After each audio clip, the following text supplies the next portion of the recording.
apologized for the appearance of my daughter-in-law, which my mother-in-law found displeasing. During my father-in-law's 60th birthday celebration, she reprimanded me in front of our relatives, lamenting not just her lack of attractiveness, but also her perceived incompetence. It was truly humiliating. I found myself wondering where my usually supportive husband was during this ordeal. Was he occupied with our daughter? His absence was conspicuous. Upon my arrival at my in-laws' home, feeling ready to enjoy the festivities, my mother-in-law suddenly complained of chronic back pain, rendering her unable to participate. Consequently, she entrusted all party preparations to me. As the event progressed, she continued to denigrate me in front of our gathered relatives, casting a shadow over what should have been a joyous occasion. It felt as though the lively atmosphere had turned somber, resembling more of a funeral than a celebration. Then, breaking the uncomfortable silence, my father-in-law stood up. "Is that all you have to say?" Little did anyone know, this seemingly innocuous question would set off a chain of events beyond imagination. My name is Sarah, and I'm 35 years old. 6 years ago, I tied the knot with Michael, my husband, who happened to be 3 years my junior. Together, we have a delightful 5-year-old daughter. However, despite the joy of our family, there was always a shadow lurking in the form of my mother-in-law's disapproval. She harbored resentment towards me for being older than her son. Every holiday visit, be it New Year's, Memorial Day, or any national celebration, was tainted by her cutting remarks aimed at me, often in the absence of my husband. "I wish I had a younger, livelier, and more attractive daughter-in-law, not someone adorned with age spots like you," she would say with a sharp tongue. "Do I really look that old?" "Yes, very much so. Haven't you noticed your own reflection in the mirror every day?" Receiving criticism about one's appearance can be deeply hurtful, especially for women. Despite this, I tried to brush it off, considering our limited interactions occurring only a few times a year. However, instead of diffusing the situation, my nonchalant response seemed to further provoke her. "You're remarkably thick-skinned for a woman of your age. It's irritating how you remain unaffected by my words. You lack even a trace of humility," she continued, her words growing harsher with each exchange. Yeah," was all I could muster in response. How should I confront my mother-in-law, whose words always leave me speechless? In front of my husband, she wears a facade of kindness, concealing her true nature. It's as if he's oblivious to her mistreatment of me. Yet, if I were to express my frustrations, I fear I'd bear the blame. So, I've endured in silence. Visiting their home with her presence feels like carrying a heavy burden. Despite this, it was a significant occasion, my gentle father-in-law's 60th birthday celebration. With numerous relatives gathering for the grand event, I chose to attend. Though my father-in-law is reserved, his subtle acts of kindness envelop me when my mother-in-law's hurtful words weigh me down. He gently approaches, offering solace with his words. "Sarah, if you're struggling, please don't hesitate to confide in me. I'd like to offer my support if that's all right with you." I couldn't help but wonder if my father-in-law was aware of the harassment I endured from my mother-in-law. Perhaps he chose to refrain from openly supporting me to shield me from further mistreatment behind the scenes. To honor our compassionate father-in-law, our family embarked on a 3-hour journey early in the morning to reach our in-laws' home. Feeling a bit under the weather with a low-grade fever and lingering fatigue, I entrusted the driving to my husband, Michael. Upon arrival, my mother-in-law emerged from the front door with an air of cheerfulness. Well, look who's here. It's been a while, Michael. You should visit more often. Oh dear, you look exhausted." "I've been driving non-stop, so it's understandable," Michael replied wearily. "You've clearly put in a lot of effort. I'll prepare the bed right away. Why don't you go rest in the back room?" "That sounds like a plan, Sarah. You should rest too. You've been tending to our child in the car. You must be exhausted. Plus, you don't seem well." "Oh, Michael, you didn't know. I spoke with Sarah yesterday, and we arranged to go shopping for the 60th birthday celebration." "Sarah, you go rest. Once you've placed the luggage at the entrance, we'll head out." Of course, I couldn't recall any such arrangement, nor did I recall discussing any shopping plans. After looking after our energetic 5-year-old daughter, I felt drained. Since I wasn't feeling well, I welcomed the chance to rest. Since Sarah isn't feeling well, let her rest. You can handle the shopping, but this is your father's special occasion. I want to pick out the finest ingredients with Sarah. Sarah, you'll stick to our plan, won't you? She had a knack for presenting excuses that left me no room for refusal. After dropping off the luggage, she grabbed my arm forcefully and directed me back into the car we had just exited. With an intense glare, she snapped, "You don't need rest right now." But almost instantly, her demeanor softened into a broad smile as she exclaimed, "Thank you for driving us. I really appreciate it." Knowing my mother-in-law's temperament, opposing her at that moment would likely ruin the entire day. With reluctance, I found myself settling into the driver's seat. "I'm feeling all right, Michael. You take a break. I'll accompany mother-in-law for shopping." Attempting to hand her daughter over to Michael, my mother-in-law swiftly intervened, taking the child from my arms and settling her into the child's seat before shutting the door firmly. Taking care of the child is a mother's responsibility. "Well then, Michael, we're off." As she settled into the passenger seat, her previously sweet demeanor vanished, replaced by a harsh tone as she began to chastise me. "So, you can't even manage to care for your own child? Quit relying on Michael for everything. You're nothing but an incompetent daughter-in-law, aging before your time." What was truly unsettling was her ability to maintain a sugary facade while my husband, Michael, remained within earshot, completely oblivious. "Wave goodbye to this microwave," she quipped as we embarked on the drive in my husband's unfamiliar car towards the bustling supermarket. Predictably, my mother-in-law wasted no time before launching into a lecture. "You'll regret lounging around while my son drives, mother-in-law," I retorted weakly. "Please refrain from such ominous remarks. I've been battling fever and fatigue since this morning. Your poor health stems from your lack of discipline, and your crow's feet, more pronounced. Those cheek spots, darker. It's painful to witness. Your skin has lost its former vitality," she criticized relentlessly. Drained of all energy to counter her harsh words, I merely nodded as we reached the supermarket. This is utterly exhausting. How do daughters-in-law worldwide endure such treatment from their mothers-in-law? My spirited mother-in-law sprang out of the car without a word of gratitude, immediately thrusting 2 shopping carts into my hands. "Move faster, you're so slow." Attempting to steer clear of the bustling crowds, I lagged behind, but she surged ahead, filling the carts with extravagant items like USDA prime beef, crab, salmon roe, and melons. She then proceeded to toss in unnecessary items. "Mother-in-law, do we really need all of this right now? I've already decided. We're stocking up so we won't have to make frequent trips. You should have known that without my having to tell you." Feeling utterly helpless, I allowed her to dictate the shopping list. By the time we finished, the carts were overflowing. "Let's head to checkout. Move quickly now, no dawdling." Despite her haste, when it was time to settle the bill at the checkout counter, my mother-in-law made no move to retrieve her wallet. "Mother-in-law, the payment," I ventured. She kept her hands folded behind her back, unmoving. When I pressed her again for the money, she shot me an angry glare. "You should foot the bill for everything." "Excuse me," I stammered. "As a wife, it's your responsibility to cater to your husband's family. Don't be miserly, just pay up." Reluctantly, I ended up covering the entire bill at the register, totaling $300. With no cash on hand, I had to charge it to my credit card. As a part-time worker trying to support my child, this financial blow hit hard. What made matters worse was that I had brought $300 as a birthday gift for my father-in-law's 60th birthday, but now I couldn't use it. This expense meant tightening our belts even further in the future, adding to the already heavy burden. I wonder how I'll break this news to Michael.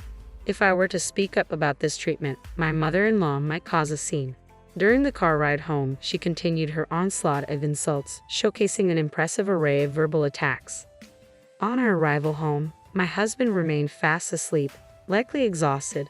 Sensing an opportunity, my mother-in-law's smile widened as she began to assert her authority over me. "After you've put away the groceries, go eat in the garden immediately. Could I please have a moment to rest? You have no right to defy your mother-in-law. This is the consequence of letting Michael drive alone. You brought this upon yourself," I muttered. "If you have time to argue, then you have time to work. Hurry up, we're running out of time. After you've eaten, clean the bathroom and the toilet." Despite the injustice of the situation, I had no option but to endure it. Throughout the day, I toiled in the garden, pulling out weeds before tackling the grime and yellow stains in the bathroom and toilet. As I worked, I consoled myself with the thought that once the 60th birthday celebration concluded, I could enjoy some respite from my mother-in-law's presence. Just as I finished cleaning, my husband stirred from his slumber, surprised to find me still at work. "Sarah, are you all right? If you're not feeling well, don't push yourself too hard. Take a break," he urged. "Thank you, I'll take you up on that," I replied wearily. "Ouch, that hurts." But before I could finally rest, my mother-in-law suddenly let out a piercing cry, clutching her back in agony. Despite her earlier vitality, she now complained of sudden back pain, her demeanor shifting from lively to frail in an instant. "This is troublesome. My back is in excruciating pain. I can't manage anything. My chronic back issues have flared up once more. I won't be able to prepare food before our relatives arrive. Sarah, you're my only hope. But oh, what am I to do?" While her distressed demeanor seemed somewhat contrived, if her chronic back pain was genuine, then standing in the kitchen would indeed be impossible for her. With a heavy heart, I entrusted my husband with our daughter's care and reluctantly began cooking. "Sarah, are you certain you're all right?" "I'm fine. Cooking is my usual responsibility, remember?" I maintained a facade of strength for my husband, though my body was already weary. However, it was a significant day for my father-in-law, and I felt compelled to soldier on. My head is spinning, and the scent of food is making me queasy. But I must persevere for my father-in-law's sake. After completing the cooking, my father-in-law entered the kitchen to check on me. "You've worked tirelessly. Thank you for preparing all this food." "It's my pleasure. It's all for you. Please enjoy it later." As the relatives began to gather, each offering well wishes to my father-in-law, the atmosphere became animated. After the toasts were made and we were on the verge of starting the meal, my mother-in-law uttered something utterly shocking. "I regret to inform everyone that due to my chronic back pain acting up on this important birthday celebration, all the food was prepared by my daughter-in-law. I apologize for the lackluster quality of the dishes, courtesy of my unattractive daughter-in-law." Both my father-in-law and husband were stunned into silence by my mother-in-law's sudden outburst. "Not only is my daughter-in-law unattractive, but she's also clumsy and utterly inept. It's truly a shame," she continued, her tone dripping with disdain. As she exaggeratedly rubbed her back, my mother-in-law persisted in belittling me. "She's quite clumsy, you see. Without my assistance, she's helpless. I even question her ability to care for her own child. I worry whether Michael can cope with such a wife." What should have been a joyous occasion swiftly descended into a somber atmosphere, reminiscent more of a funeral than a celebration. My typically supportive husband, who should have been caring for our daughter, was conspicuously absent. Then, in a moment that shattered the tension, my father-in-law, who had been silently observing, rose to his feet. "Is that all you have to say?" he demanded, his voice cutting through the tension. "Seems like it. Perhaps it's time to bid farewell to the useless one," my mother-in-law added, her words dripping with contempt. In that instant, my husband strode into the room, carrying our daughter and a suitcase. His expression was unusually stern. "Dad, as you suggested, I've packed her belongings," he declared firmly. My mother-in-law's smile hinted at satisfaction. "Sarah, it appears you're being shown the door," she taunted. But to her astonishment, my husband handed the suitcase to her. "What?" My father-in-law's booming voice delivered the final blow. "Take that and leave this house immediately." Despite her initial confusion, my mother-in-law swiftly grasped the gravity of the situation. "Why am I the one being asked to leave?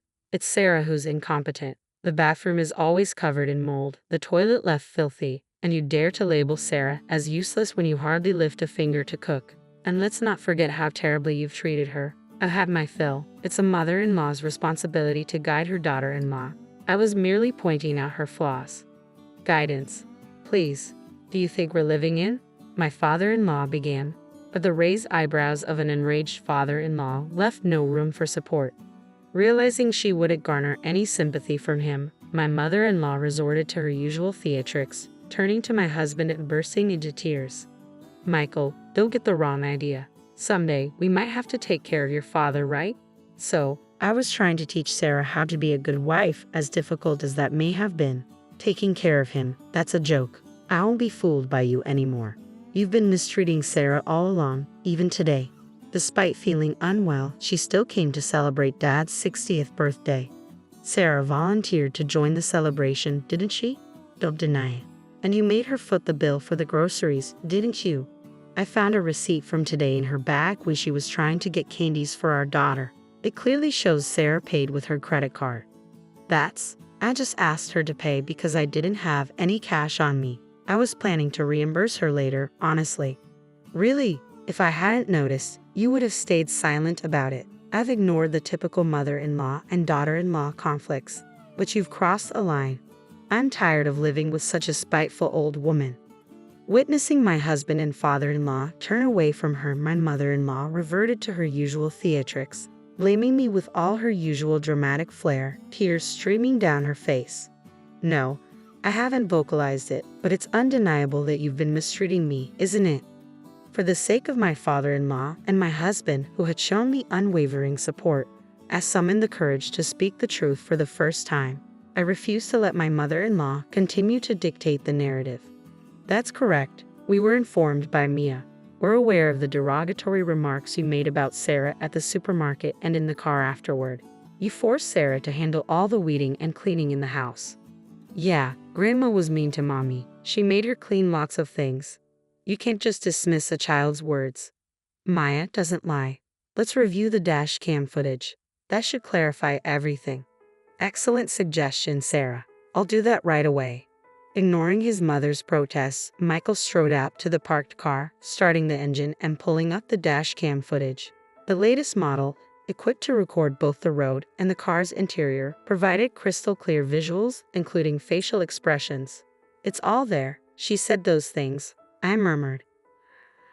I'm appalled, echoed everyone as they watched the footage unfold. This is utterly unacceptable. Unbelievable. Meanwhile, my mother-in-law, who had remained inside the house, adamantly denying any wrongdoing, began to panic as tension thickened, rushing barefoot toward the car. Stop this immediately. Don't watch. But no amount of shouting could halt the revelation. With all her transgressions laid bare, my mother-in-law stood speechless, stunned into silence. That's when my father-in-law casually handed her a single piece of paper. I filled out my portion. You just need to complete yours and submit it. What? Is this a divorce form? I had to prepare it just in case. I never imagined I'd have to use it. Never darken my doorstep again. Wait, I promise to change. Promises won't suffice, Sarah. Please find it in your heart to forgive me. Seeing my mother-in-law plead for forgiveness, tears streaming down her face, was a pitiful sight. But I suspected it might be yet another performance. With resolve, I gently pushed her away. You've revealed your mistreatment of your daughter-in-law. I can never forgive you. It's best you leave before the neighbors become involved. Oh no, this is dreadful. The commotion caught the attention of neighbors who observed from a distance. Perhaps unwilling to create a scene, she swiftly accepted the divorce papers and her suitcase, miraculously recovered from her supposed back pain, and dashed out of the garden. With the villain swiftly dealt with, our once tense home was now heavy with remorse. I apologize for all this disruption during your 60th birthday celebration, Dad, I said sincerely, bracing for his response. Sarah, you bear no blame. I'm the one who should apologize for all the trouble we've caused. Let's put this behind us and start anew, he replied. A smile graced my father-in-law's face. The relatives, too, looked on with sympathetic expressions. Later, they commended the dishes I had prepared and enjoyed them with gusto. In that moment, all weariness seemed to evaporate into thin air. Thus, we commemorated my father-in-law's 60th birthday in grand style. Despite her initial reluctance, my mother-in-law eventually agreed to the divorce, and it concluded amicably. It also came to light that she had been embezzling funds from my father-in-law's account, resulting in an order for her to repay $10,000 that she had spent recklessly. Struggling to secure employment due to her lack of experience, she now works as a nighttime janitor in an office building. With little money remaining, she resides in a dilapidated apartment that has seen better days. Meanwhile, I discovered that I was pregnant with my second child. The discomfort I had experienced earlier was attributed to my pregnancy. 5 months have elapsed since then, and my husband Michael has been incredibly supportive. Our ultrasound revealed that we are expecting a baby boy. Both Michael and my father-in-law eagerly anticipate his arrival, already preparing for his welcome. My father-in-law even sent over a selection of blue baby clothes. Our darling daughter is thrilled at the prospect of having a younger brother and diligently practices caring for a baby with her dolls each day. Witnessing her enthusiasm fills me with boundless joy.